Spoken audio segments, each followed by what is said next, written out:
Bismillahirrahmanirrahim. Elhamdülillahi Rabbil alemin. Ve salatu ve selamu ala nebiyyina Muhammedin ve ala alihi ve sahabetihi ecma'in. Rabbi şrah li sadri ve yassir li emri ve hlul uqdeten min lisani yefqahu qawli. Amma ba'd.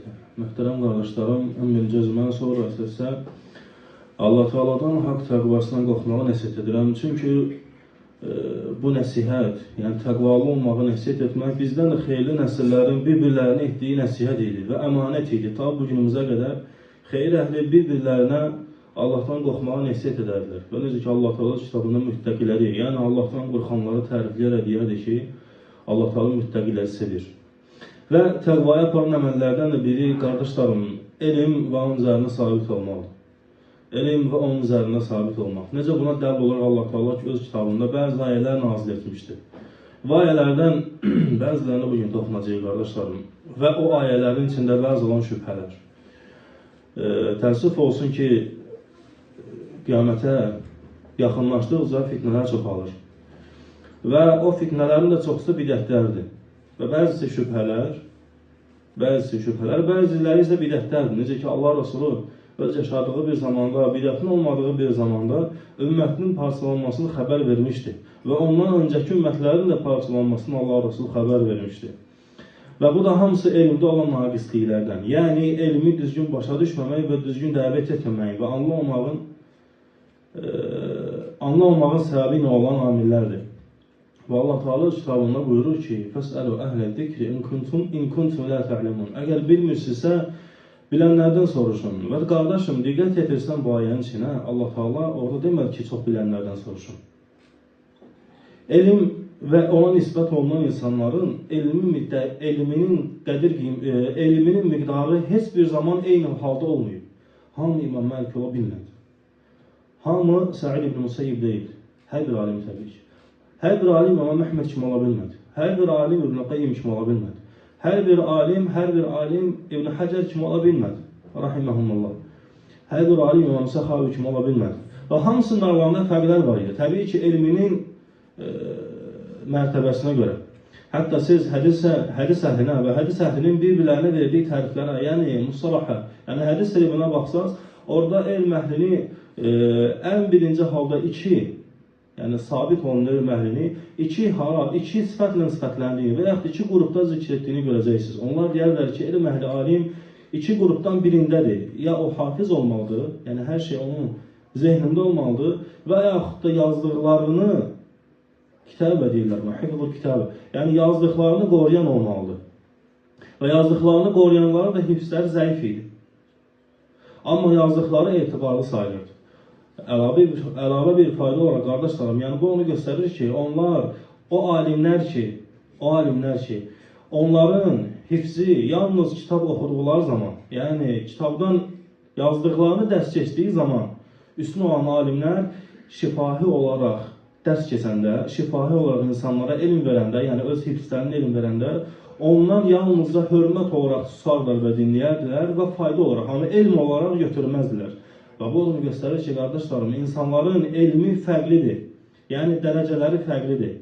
Ona görə hərdən eşidirsiniz bəzi şübhələri və hərdən bəzi dalğalar, küləklər əsir. O əsən küləklərin içində bəzi toz torpaqdan biri də, yəni toz torpaq qədərində qiymətli olan sözlərdən biri də filan kəslərin filan şey elmi çatmır və yaxud da filan kəslərin filan şey danışmaq haqqında hər hansısa bir icazəsi və yaxud da nəsə bir şey yoxdur, birinə Cəbrail deyir, vəhy eləməlidir, birinə Mikail vəhy eləməlidir.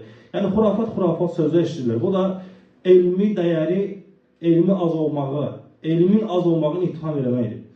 Qardaşlarım, alimlər arasında hətta o belə idi. Hər bir alim Şeyxülislam deyil. Alimlər var idi ki, öz fənnindən mütəxəssis idilər. Amma hər bir fəndə yox.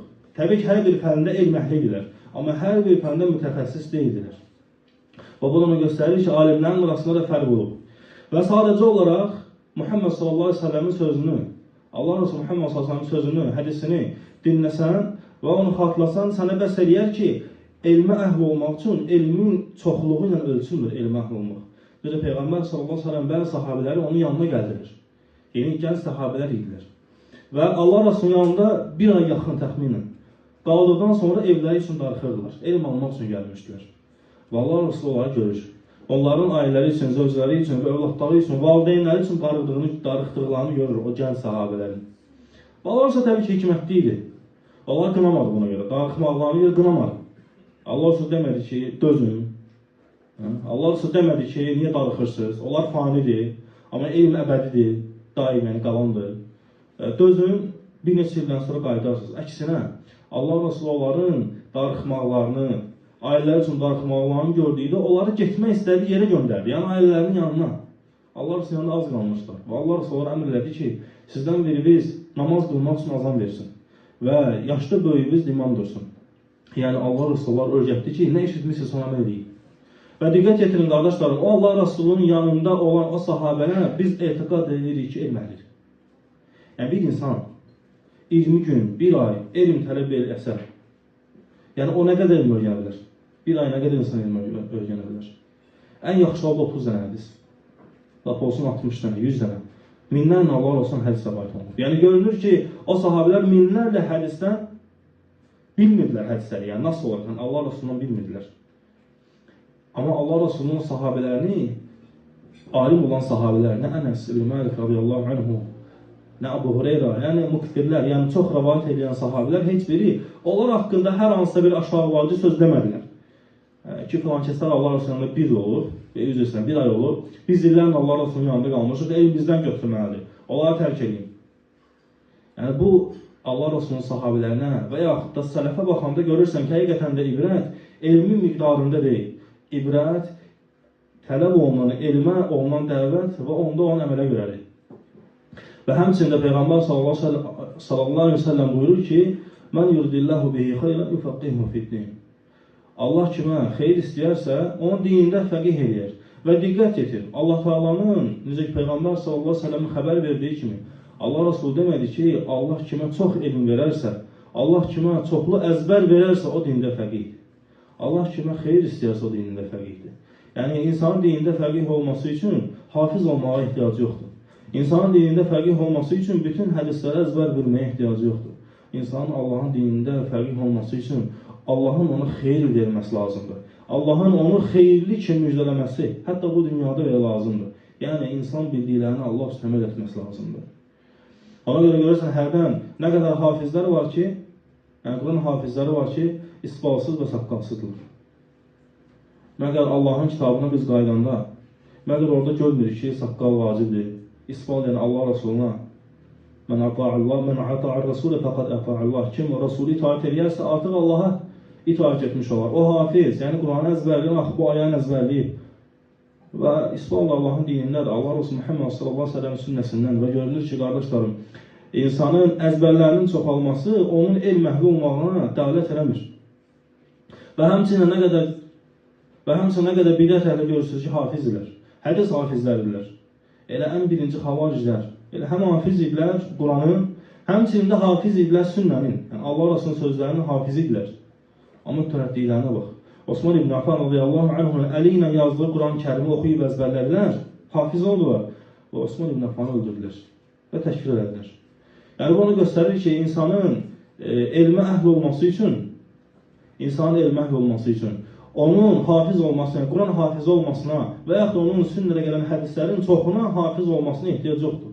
İnsanın zikrə əhl olmasına, necə ki Allah Taala'nın buyurduğu kimi, bilmirsinizsə onlardan soruşun. O əhl olması üçün insanın ən birinci sünnəyə, kitab və sünnəni öyrədən kimi tabi olmaq lazımdır. Yəni Muhammed sallallahu aleyhi ve sellem öyrətdiyi kimi. Ona görə bugün görürsünüz, bəzi dəvətçiləri, bəzi firqələri və bəzi özlərini haqqa nisbət edənləri, onların əzbəri sənin əzbərindən də çoxdur. Onların bəlkə ibarətləri sənin ibarətlərindən də çoxdur. Amma nəticə etibarı ilə, vallahi, bazarda ticarət edən sadə bir müsəlmanın verdiyi xeyir, onların verdiyi xeyirdən üstündür. Hələksinə, o müsəlmanın, bazarda ticarət edən bir müsəlmanın verdiyi zərər, onların verdiyi zərərdən də azdır. Amma nəticə etibarı ilə hafizdirlər, Quran hafizi və sünnən hafizi, yəni hədisləri əzbər biləndirlər. Yəni görürsünüz qardaşlarım, ibrət orada deyil. İbrət orada deyil. Və həmçinin sələfə qaydanda və həmçinin sələfin yoluna qaydanda siz görəcəksiniz ki, Peyğəmbər sallallahu aleyhi ve sellemin həyatına baxanda artıq orada insanların əməlləri idi. Əməl idi. Zaten tabinlərin çoxsu sahabələrdən çox elmli idilər. Tabiinlərin çoxusu sahabelərdən çox elmli idilər. Hətta Allah Rasulunun yaşadığı vaxtda bəzi kiçik sahabələrin bildiyi hədisləri böyük sahabelər bilmirdilər. Hətta o kiçik sahabelərdən eşitdilər. Hətta Ömər ibn Xattab radiyallahu anhu bir sahabə gəlib onun qapısını döyür və qapını açmır. Və sahabə qayıdandan sonra çıxır, görür ki, Ömər ibn Xattab yoxdur. Cavan sahabə idi, gənc sahabələrdən idi. Ömər ibn Xattab onu tanıdan sonra əsəbləşir. Yəni, baxma, böyük idi, haqqı var. Deyir ki, niyə getdim? Mən çıxırdım. O sahabə deyir ki, Peyğəmbər sallallahu aleyhi ve sellem bizə öyrətdi ki, bir qapının üç səfərdən çox döyməyin. Əgər sizə cavab verilməsə, qayıdın, bu sizin üçün xeyirlidir. Ömər ibn Xattab qayıdır, tutur sahabənin qolundan qayıdır. Alim olan, elində güclü olan sahabələrin yanına. Deyir ki, Allah sizə belə bir söz deyib, sahabələr deyir ki, Ömər, onu bütün uşaqlar bilir. Yəni, hamı bilir onu, sən bilmirsən. Yəni, təbii ki, Ömər ibn Xattabı şərrini uşaq salmaq üçün bu demədilər. Yəni, bu onu göstərir ki, qardaşlarım, yəni, insanın hətta Ömər ibn Xattab radiyallahu anhu özündən sonra bütün sahabələrdən fəzilətlidir. Ənəs Məlikdən fəzilətlidir. Əbu Hüreyrədən fəzilətlidir. Abadlə hamısından fəzilətlidir Ömər ibn Xattab radiyallahu anhu. Allah Resulü'nün haqqında dedi ki, əgər Nəbi gəlsəydi, Peyğəmbər gəlsəydi məndən sonra o Ömər olacaqdı. Düzdür, bəlkə bu hansı firqələri qəzəbləndirər bu söz, amma elədir. Yəni görürsən qardaşım, yəni xeyir əhli də hərdən, hətta sahabələr onların xeyrisi var. Allah Resulü'ndan sonra onların xeyrisi var. Biz etiqad edirik ki, yoxdur. Hətta onlar belə bəzi məsələləri bilmirlər. Hətta Allah Resulü yaşadığı bir zamanda, hətta elmin ortada olduğu bir zamanda bilmirdilər. Hətta kiçiklər böyüklərdən çox bilir. Və bu onu göstərir ki, insanın nələrsə bilməməsi onu elmsiz eləməz. İnsanı elmsiz eləyən bildiklərinə əməl eləməməsidir. İnsanı elmsiz eləyən bildiklərinə əməl edib və ona dəvət etməməsidir. Və bu da sələfin mənhəcidir. Və sələfin mənhəcidir ki, insan bildiklərini əməl etdikcə artır elm əhli sayılır. Çünki Peyğəmbər sallallahu aleyhi ve sellemin sözünə qayıtsan, necə ki Allah Resulü buyurduğu kimi, məndən bir kəlmə də olsun, çatdırın. Və diqqət etir, subhanallahi azim. Allah Resulü deməz ki, məndən olan kəlmələr cəm edin, sonra çatdırın. Yəni, öyrənin, yığın 100 kəlmə, yəni 100 hədis, 200, 300, 1000, ondan sonra çatdırın. Allah Resulü deyir ki, bircə kəlmə də olsun, çatdırın. Və diqqət etir, Allah Resulü orada şərt də qoymadı ki, gələksən filan kəs olasan ki, Allah Resulü mənim dinimdən danışasan. Əksinə. Və hədisin özünə baxanda görərsən, kim bilirsə danışmalıdır. Kim Allahın dinindən nəyi bilirsə onu danışmalıdır. Və kim Allahın dinindən nəyi bilirsə və nəyi danışırsa və nə qədər bilirsə, qədir qiymətli o qədərdir. Çünki biz insanların zahirinə görə müamilə edirik. Və qəlbə baxan Allahdır. Təbii ki, az elmi olanla çox elmi olan Allah qatında eyni deyil. Az elmi olanla çox elmi olan Allah qatında eyni deyil. Yəni, əlbəttə ki, çox elmi olub, onu əməl edənlər az elmi olub, onu əməl edənlərdən üstündür.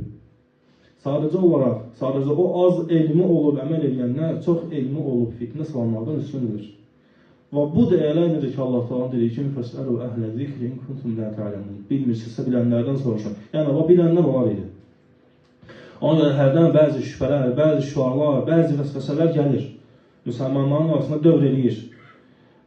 Və bunu bilən və bunu deyən görünür ki, Allah Rasulunun dinindən əzbərlər eləyib, amma onun əzbərləri qəlbinə düşməyib. Onun qəlbinə düşsəydi, Allah Rasulunun sünnəsini bilən o söz deməzdi.